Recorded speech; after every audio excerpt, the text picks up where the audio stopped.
we don't talk a ton of NFL draft stuff on this show really until about April or so. Now, we talk a lot of college football because college football is fun.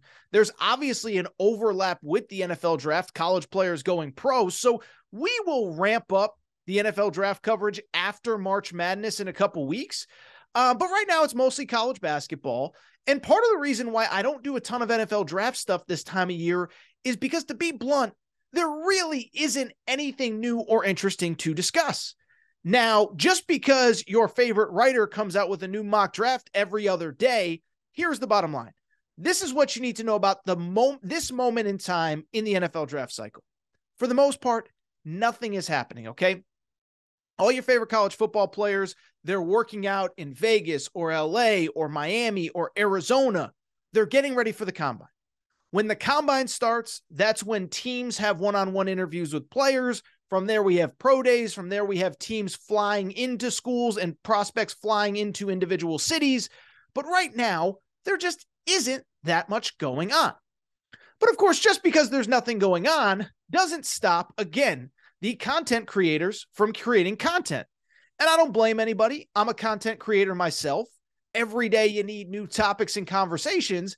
And so it was very interesting because Todd McShay, who I think is a really good NFL draft expert, last week he put out not one, but 2 NFL mock drafts. Again, you don't need 2 mock drafts when absolutely nothing has changed, but that's the world that we live in.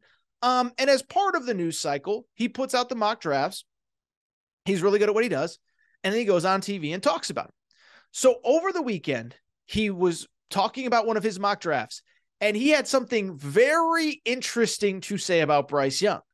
I want to tell you what he said, and I want to break it down because I find this fascinating. And I'll tell you, I think it speaks to kind of where the conversation is going to go with the NFL draft.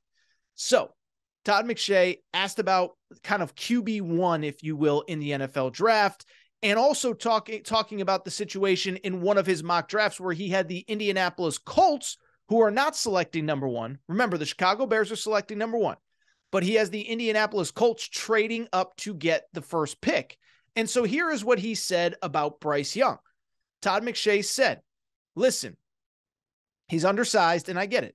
He's only 5'10.5", maybe 5'11", and 195 pounds. Hopefully he gets to 200 pounds by the combine, but he's just different. When you study the tape, and I love CJ Stroud, and I think he has a chance to be a really good player, but to me, Bryce Young is a smaller version of Patrick Mahomes.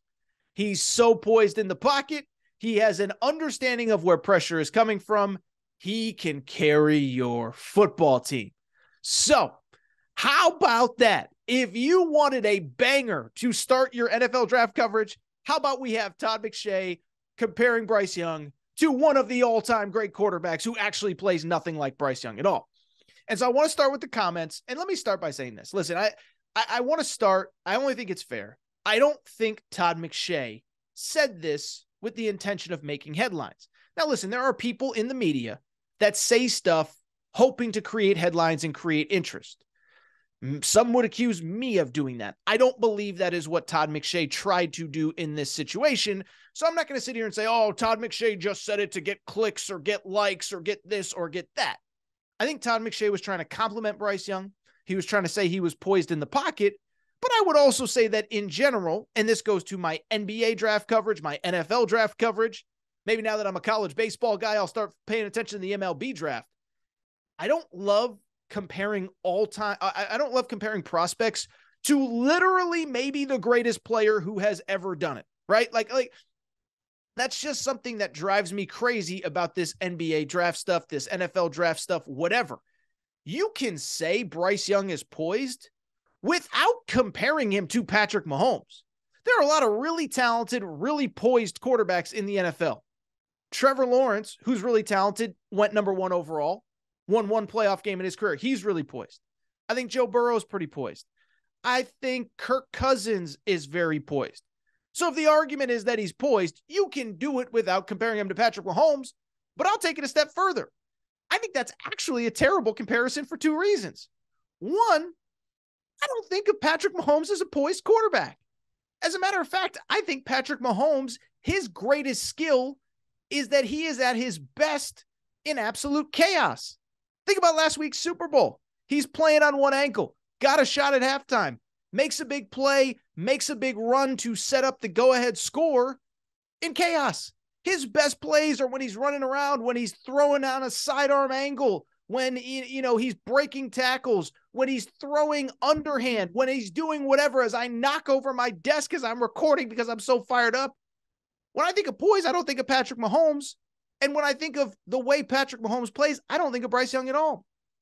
I've said all along, I think Bryce Young, honestly, if I'm being perfectly honest, I think he's much more Russell Wilson, kind of Russell Wilson pre-Denver Broncos than anybody else. Now, once Russell Wilson went to the Broncos, I have no idea what happened, and maybe that starts to get fixed here in the Sean Payton era. But to me, he's Russell Wilson.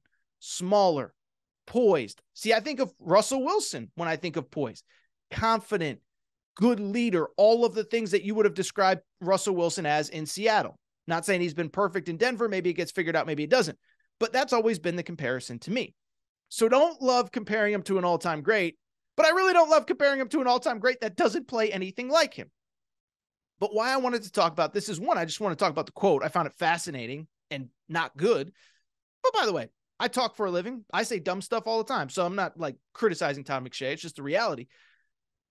But also, what I find very interesting about the Todd McShay quote, and really the conversation that it led to, is that something really struck me when I was thinking about this quote. What struck me was Bryce Young. I think this year in this NFL draft cycle, there's always like one story that overtakes everything else, right? A few years ago, it was Kyler Murray. Should he play baseball? Then he decided to play football, and we kind of moved on to the next story. Joe Burrow, was he definitively number one? Tua, where should Tua go after the injury that he had at Alabama? But I think when I think about this NFL draft, what this story says to me, Bryce Young is going to be the story, and it's for a really interesting reason that I'm not totally sure that I've ever seen before.